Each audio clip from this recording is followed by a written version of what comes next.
नर्मदा नदी के एक तट पे ओमकारेश्वर, एक तट पे ममलेश्वर।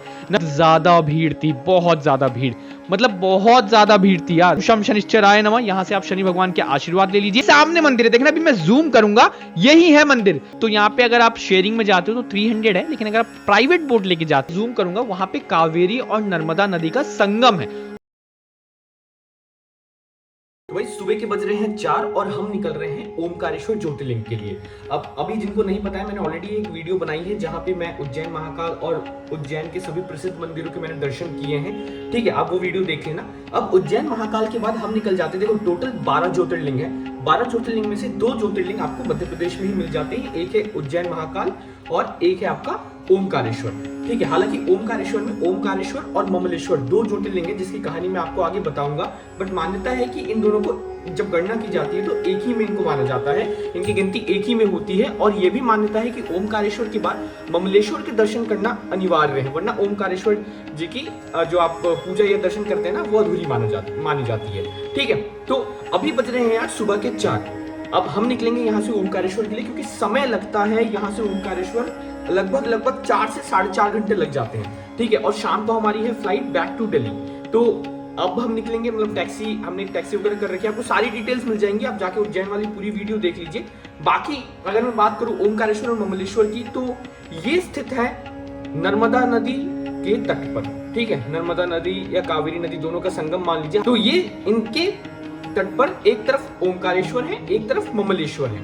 अब बात ये आती है कि 2 ज्योतिर्लिंग क्यों, ऐसा क्यों?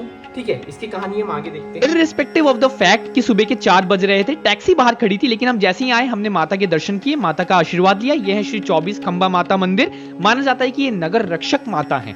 उसके बाद उज्जैन को टाटा बाय बाय करते हुए, महाकाल का आशीर्वाद लेते हुए हम अपनी यात्रा में आगे बढ़े। तो सूर्य उदय होने का भी टाइम हो गया, सूर्य उदय हुआ। सूर्य को प्रणाम करते हुए, सूर्यदेव का आशीर्वाद लेते हुए हम अपनी यात्रा में और आगे बढ़े। नजारा देख रहे हो आप, लगता है कि आप नैनीताल आ गए हो।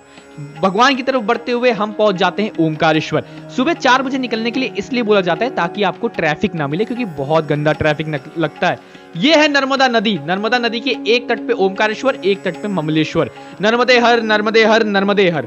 इसको देखकर ऐसा लगा ना कि यार पहले बोटिंग कर लेता हूं, मतलब क्या ही नजारा था। बट भीड़ काफी थी तो हम लोग लाइन में लग गए, और लाइन में कितना टाइम लगा वो अभी आपको मैं थोड़ी देर बाद बताता हूं। बट प्रो टिप ये है कि कोई शॉर्टकट मत लेना यार, वीआईपी दर्शन के वो मजे नहीं जो एकदम बेस से लाइन खड़े होके ना आप ऊपर तक जा रहे हो। ये देखो यहाँ पे यज्ञ हवन होता है, आप दर्शन हो जाए आपके तो आप पूजा पाठ कर लीजिए, वरना पंडित जी वगैरह आपको मिल जाते हैं रास्ते में, वो 5000 6000 लेते हैं, फिर आपका ये यज्ञ हवन करवा देते हैं। मेन मंदिर यही है जो आपको सामने दिख रहा है, लेकिन ये भीड़ आगे इतनी है कि क्या बताएं। रास्ते में पानी वाले भैया आपको मिल जाएंगे, आप भूखे प्यासे नहीं रहोगे, भूखे तो ऑफकोर्स प्यासे नहीं रहोगे। ठीक है, शौचालय वगैरह की अच्छी बंदोबस्त है यहाँ पे। लेकिन आप भीड़ देख रहे हो, मैं नीचे से यहां तक आया हूं, मतलब वर्थ इट लगता है, एक बार दर्शन हो जाते हैं। ये देखो एक अंकल हैं, उन्होंने अपने बच्चे को हाथ में ले रखा है, लेकिन फिर भी लड़ाई झगड़ा हो रहा है। बहुत ज्यादा भीड़ थी, बहुत ज्यादा भीड़, मतलब बहुत ज्यादा भीड़ थी यार। तो आप जाते हो ना, तो मैं ये नहीं बताऊंगा बेस्ट टाइम क्या है, मुझे नहीं पता, लेकिन जब भी जाओ हौसला लेकर जाओ, भगवान का आशीर्वाद लेकर जाओ, भगवान के आशीर्वाद लेने के उससे जाओ। मंदिर में ना कई सारे छोटे छोटे मंदिर बने हुए, तो हर मंदिर का आशीर्वाद लेते हुए, हर प्रभु का आशीर्वाद लेते हुए हम आगे बढ़े। जैसे ये शनि महाराज का मंदिर है, ओम शम शनिश्चराय नमः, यहां से आप शनि भगवान के आशीर्वाद ले लीजिए। फिर जैसे ही हम आगे बढ़े, थोड़ा सा जैसे आगे बढ़ोगे ना, ये रहता है मंदिर कहां है, तो ये है फाइनल स्टेज ऑफ मंदिर। ये सामने मंदिर है, देखना अभी मैं जूम करूंगा, यही है मंदिर। ओम नमो नमो नमो जय महाकाल, यही है मंदिर सामने। ठीक है, या दर्शन करने के बाद जैसे ही हम बाहर निकले, हमने देखा यहाँ पे यज्ञ हवन प्रसाद बहुत सारी चीजें थी यार। अब हम चलेंगे ममलेश्वर बाबा के दर्शन करने, ममलेश्वर ज्योतिर्लिंग।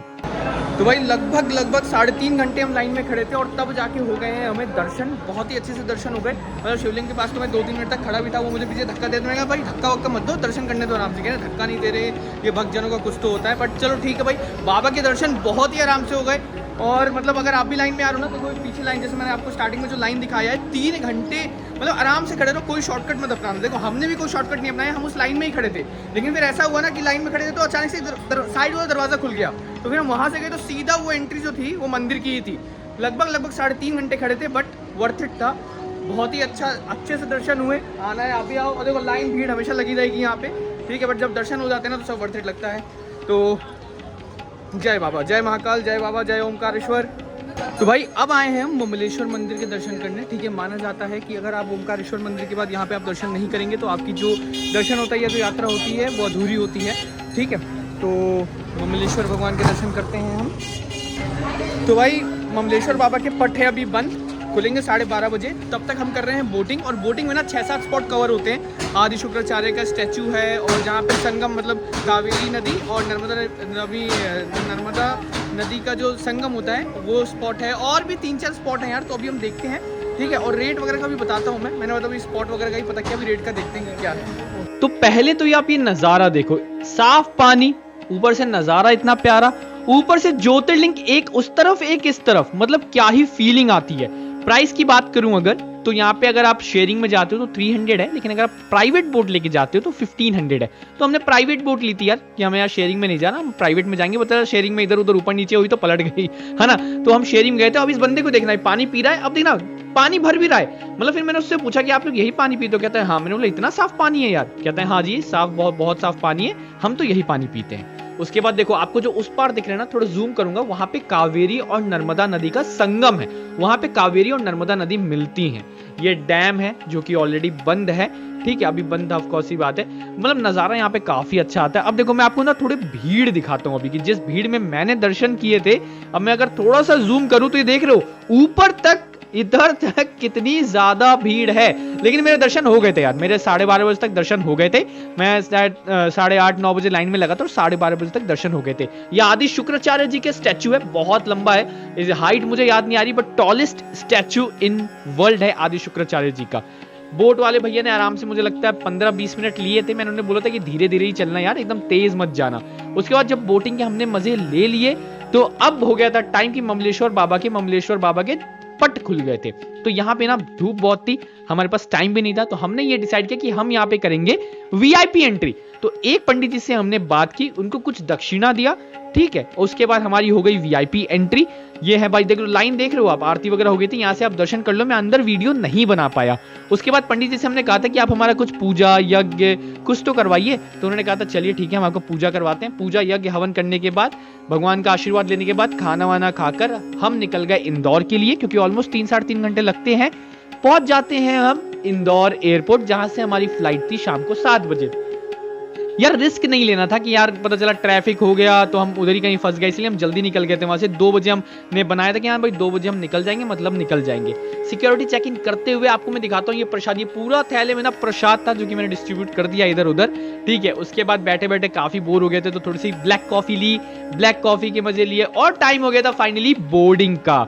जैसी अनाउंसमेंट हुई कि भाई बोर्डिंग स्टार्ट हो गई है, दिल को सुकून मिला, राहत आया, फ्लाइट सामने आ गई थी, राहत मिली।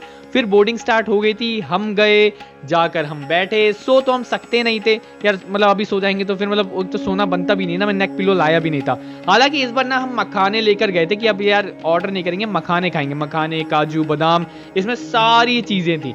सौरभ भाई भी थके हुए थे क्योंकि यार हम लोग सुबह से उठे हुए थे, सुबह 3 बजे के उठे हुए थे, है ना। नहाया, फिर सब कुछ हम उधर दर्शन वगैरह करने गए। फिर फाइनली हम पहुंच जाते हैं दिल्ली विदिन 1 hour 20 minutes। ये है दिल्ली, 1 घंटे 20 मिनट में हम पहुंच जाते हैं दिल्ली रात के 9:30 बजे। और यहां से गुड़गांव लगता है आपको कैब से 20 मिनट। एक तो लोगों को बिल्कुल चैन नहीं मिलता, ऐसा लगता है कि जल्दी उतरो, जल्दी भागो, है ना यार, जल्दी भागने से नहीं होगा। खैर हमने किया उबर कैब और हम निकल जाते हैं घर को। वैसे हमारे कवर हो गए 2 ज्योतिर्लिंग, उज्जैन महाकालेश्वर, ओमकारेश्वर और ममलेश्वर। आप भी जाइए, दर्शन कीजिए, बहुत अच्छा लगता है। अब जो अगली वीडियो में बनाऊंगा वो बनाऊंगा केदारनाथ बाबा के ऊपर। जय महाकाल।